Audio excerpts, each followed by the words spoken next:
Hello guys, today I'm going to show you how to change the difficulty of bots in Counter-Strike 2. Let's get started. If you're playing offline or practicing with bots, you can customize their difficulty level using in-game commands.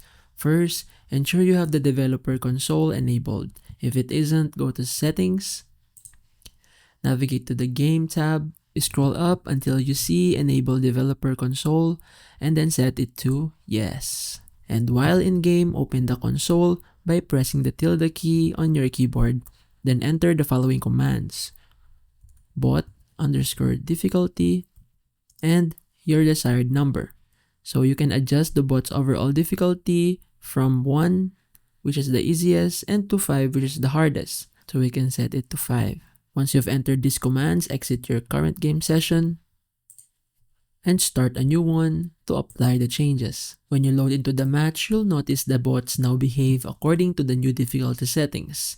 Higher difficulties will make bots more accurate and responsive, while lower levels result in slower and less aggressive behavior.